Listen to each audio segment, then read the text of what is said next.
نہیں ہوتا، بلکہ میاں اور بیوی کا جو تعلق ہے دوستانہ تعلق، اصول کو دیکھو آپ. ہاں کوئی ایسا گناہ کر رہے ہیں، ان سے کوئی ایسا گناہ سرزد ہو رہا ہے، پھر تو آپ سختی کریں. لیکن اگر ایسی کوئی بات نہیں تو اس میں آپ کا اتنا روب بھی نہیں ہونا چاہیے کہ وہ آپ سے کھل کر بات کیا کر سکے. نبی پاک صلی اللہ علیہ وسلم کی سنت کو دیکھیں نا، آپ کی تعلیمات کو دیکھیں. آپ صلی اللہ علیہ وسلم جب کبھی گھر میں داخل ہوتے تو حضرت عائشہ رضی اللہ تعالیٰ عنہ مسکرا کر نبی پاک صلی اللہ علیہ وسلم کے استقبال کیا کرتے. اللہ کے نبی بھی مسکرا کر استقبال کرتے اور حضرت عائشہ رضی اللہ تعالیٰ عنہ بھی مسکرا کر ہنسی کے ساتھ استقبال کرتے.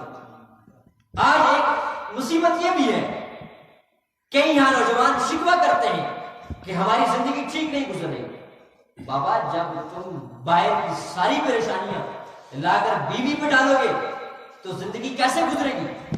ایک اصول اپنا لو زندگی کا، باہر کی جتنی پریشانیاں ہیں وہ گھر کے اندر کبھی نہ لاؤ، وہ گھر کے اندر کبھی نہ لاؤ. جتنے بڑے پہاڑ آپ کے سر میں ٹوٹ جائیں انہیں باہر میں چھوڑ کر آ جاؤ. اور جب گیٹ سے اندر داخل ہو، آپ کا استقبال جب آپ کی بیوی کرے، آپ بھی مسکرا کر استقبال کریں، وہ بھی مسکرا کر استقبال کرے گی. عرش پہ اللہ مسکرائے گا. عرش پہ کون مسکرائے گا؟ اللہ مسکرائے گا کہ یہ دو دل آپس میں جڑے ہیں، ان دو دلوں کا آپس میں ملاپ ہے. تو جب اس انداز سے انسان زندگی گزارے گا تو اس کو زندگی گزارنے میں مزہ بھی آئے گا اور زندگی میں پیچیدگیاں بھی نہیں ہوگی. اس طرح گھر بھی برباد نہیں ہوگی. تو نبی پاک صلی اللہ علیہ وسلم کو مقام حضوری ملا، جن کی صفت یہ تھی کہ 24 گھنٹے اللہ تعالیٰ سے لو لگا رہے، اللہ ہی سے باتیں ہو رہی ہیں. اٹھتے ہیں تب بھی اللہ کی یاد، بیٹھتے ہیں تب بھی اللہ کی یاد. لیکن آپ نے جو زندگی گزاری ہے بڑی عجیب زندگی گزاری ہے گھریلو. فرماتے ہیں حضرت عائشہ رضی اللہ تعالیٰ عنہ کہ عائشہ جب کبھی آپ ناراض ہو جاتی ہو تو مجھے پتہ چل جاتا ہے، مجھے پتہ چل جاتا ہے. تو حضرت عائشہ نے پوچھا اللہ کے نبی آپ کو کیسے پتہ چلتا ہے کہ جب میں ناراض ہو جاتی ہوں؟ کہا ایسے پتہ چلتا ہے کہ جب تو مجھ سے ناراض ہوتی ہے تو تو کہتی ہے رب ابراہیم کی قسم، رب ابراہیم کی قسم، اور جب مجھ سے راضی ہوتی ہے تو کہتی ہے رب محمد کی قسم، رب محمد کی قسم. تو اس سے مجھے اندازہ ہو جاتا ہے کہ آج تو مجھ سے ناراض ہے. جب تو راضی ہوتی ہے کہتی ہے کہ محمد کے رب کی قسم، اور جب تو ناراض ہوتی ہے تو کہتی ہے کہ رب ابراہیم کی قسم، ابراہیم کے رب کی قسم ہے، میرا نام چھوڑ دیتی ہے بیچ میں. حالانکہ اللہ کے نبی نے اس پہ ناراضگی کا اظہار نہیں کیا. یہ ناز اور راز کی بات ہے کہ دوستانہ تعلق ہے آپس میں میاں اور بیوی کا. ایسا روب مطلوب نہیں ہے کہ بیوی آپ کے سامنے کھل کر بات بھی نہ کر سکے. پھر بیوی کیسی ہوگی؟ جب آپ سے کھل کر بات نہیں کر سکے گی تو پھر بیوی کیسی ہوگی؟ انسان سب سے زیادہ قربت کا تعلق جو رکھتا ہے وہ بیوی سے رکھتا ہے. ایک مرد اور ایک عورت جو رشتہ ازواج سے منسلک ہوتے ہیں سب سے قریبی تعلق ان کا ہوتا ہے کائنات میں. اس سے بڑھ کر کسی اور کا تعلق اتنا قریبی نہیں ہوتا. تو اللہ نے مرد کو قوام بنایا ہے اور عورتوں کو محکوم بنا کر ان کے زیر اثر رکھا ہے تاکہ مرد ان کی نگرانی کرے، ان کی تربیت کرے، ان کی زندگی کو چلائے.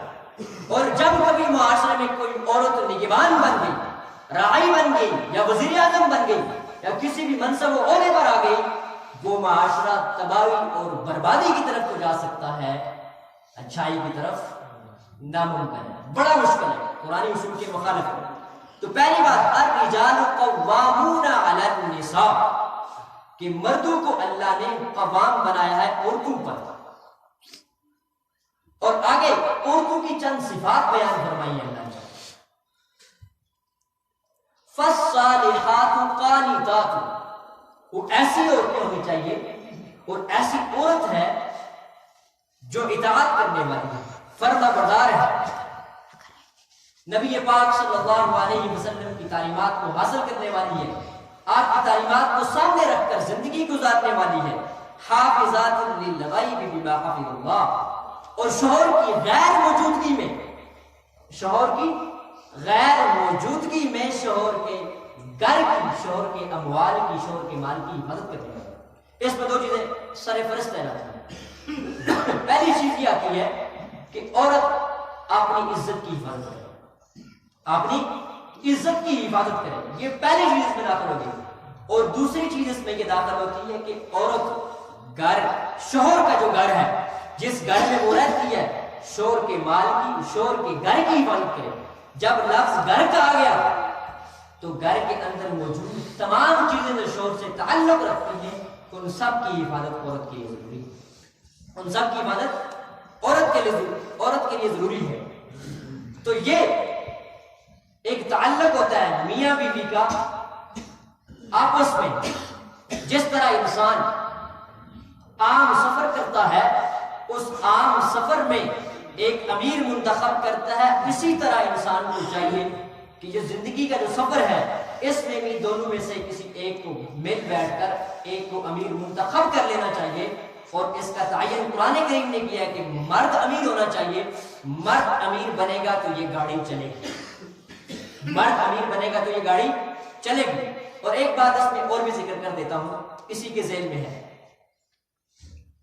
عورت کے لیے سب سے زیادہ قابل ہستی اگر کوئی ہستی ہے, محبت کے لائق اللہ اور اللہ کے رسول کے بعد, اسلام کے بعد اگر کوئی ہستی قابل محبت ہے تو وہ اس کا شوہر ہے, وہ اس کا شوہر ہے. شادی ہونے کے بعد ماں باپ کا اپنا مقام, بہن بھائیوں کا اپنا مقام, عزیز و اقارب کا اپنا مقام, دوست و رشتہ داروں کا اپنا مقام, لیکن شوہر سے بڑھ کر نہیں ہے. اب آپ اس سے اندازہ لگائیں, عورت نفلی روزہ رکھنا نہ چاہے, شوہر کی اجازت کے بغیر نفلی روزہ نہیں رکھ سکتی. عبادت ہے نفلی روزہ ہے یا نہیں؟ نفلی کوئی بھی عبادت کرنا چاہے عورت شوہر کی اجازت کے بغیر نہیں رکھ سکتی. جب اللہ نے ایک عبادت پر شوہر کے لیے مقید بنا دی ہے اس عورت کو کہ شوہر کہے گا آپ نے یہ عبادت کرنی ہے, نفلی روزہ رکھنا ہے, نوافل پڑھنے, علاقائی نہیں کوئی بھی نفلی عبادت آپ نے کرنی ہے, وہ شوہر سے پوچھ کر, بالخصوص روزے میں. کیوں؟ شوہر کی دل جوئی کے لیے, شوہر کی دل جوئی کے لیے. بیوی کے حکم میں یہ بات آ چکی تھی کہ اللہ نے مرد کو عورت کے لیے تسکین کا ذریعہ بنایا ہے اور عورت کو مرد کے لیے تسکین کا ذریعہ بنایا ہے. اب یہ عورت اگر بالفرض روزہ رکھ رہی ہے تو شوہر کو دل آیا ہوا ہے اور شوہر چاہتا ہے کہ میں اس سے تسکین حاصل کروں, اس کی خواہشات ابری ہوئی ہے. اب اگر اس نے روزہ رکھا ہے اور یہ اسے لازمی امر ہے, روزے میں تو انسان جنسی تعلقات قائم نہیں کر سکتا, استمتاع حاصل نہیں کر سکتا, جماع نہیں کر سکتا, تو یہ معنی ہوگا کہیں ایسا نہ ہو کہ شوہر کسی فتنے میں نہ پڑ جائے, کسی گناہ میں مبتلا نہ ہو جائے. یہ جو میاں بیوی کا تعلق ہے آج ہم معاشرے میں دیکھتے ہیں, شادی ہونے کے بعد بھی لوگ اپنی عصمت اور عفت کو اور اپنی چادر کو پاک دامن نہیں رکھ سکتے. آخر یہ کیوں ہے؟ چلو ایک زمانہ ہے اس کی شادی نہیں ہوئی ہے, تب اس سے اگر گناہ سرزد ہوتے تو پھر تو سمجھ میں آتی ہے بات. جب ایک حلال راستہ اس کو میسر ہو چکا ہے, حلال راستہ اسے مل چکا ہے, اس کے بعد بھی اگر یہ گناہ میں ملوث ہوتا ہے, اس انسان سے بڑا بدبخت کائنات میں کوئی نہیں, اس انسان سے بڑا بدبخت کائنات میں کوئی نہیں ہے. تو عصمت اور عفت کو بچانے کے لیے, مرد کو فتنے میں نہ پڑنے کے لیے اللہ کے نبی صلی اللہ علیہ وسلم نے یہ تعلیمات رکھی ہے کہ عورت نفلی عبادت اگر کرے تو اپنے شوہر سے اجازت لے کر کرے. ہاں شوہر کو بھی چاہیے کہ عورت کا خیال رکھے اور اسے نفلی عبادت کرنے کی اجازت دے. حضرت عائشہ رضی اللہ تعالیٰ عنہ, عورتوں سے جب روزے چھوٹ جاتے ہیں, عموماً قضا روزوں کا یہ ہوتا ہے کہ جیسا ہی موقع ملے فوراً آپ روزے رکھ لیں. حضرت عائشہ رضی اللہ تعالیٰ عنہ دوسرے شعبان تک مؤخر کرتی تھی, دوسرے شعبان تک مؤخر کرتی تھی. اس لیے مؤخر کرتی تھی کہ اس شعبان میں اللہ کے نبی بھی عبادت کر رہے ہوتے تھے اور یہ خود بھی روزے رکھ لیتی تھی. بیچ میں قضا روزوں کی قضا نہیں کیا کرتی تھی. اس لیے نہیں کرتی تھی کہ نبی پاک صلی اللہ علیہ وسلم کی دلجوئی مطلوب ہے, شوہر کو خوش کرنا مطلوب ہے, اور ہاں اچھے کاموں میں خوش کرے. آپ اسلام سے ہٹ کر, اسلام کی تعلیمات سے ہٹ کر خوش کرنا درست نہیں ہے. تو ایک عورت کے لیے سب سے قابل ہستی محبت اگر کوئی ہستی آ سکتی ہے وہ شوہر کی ہستی ایسی ہے کہ جو بیوی کے لیے لاحق تحسین ہے اور قابل احترام ہے. اللہ کے نبی صلی اللہ علیہ وسلم نے فرمایا اگر کسی کو سجدہ کرنے کا حکم ہوتا انسانوں میں سے تو میں حکم دیتا کہ بیوی اپنے شوہر کے سامنے سجدہ کرے.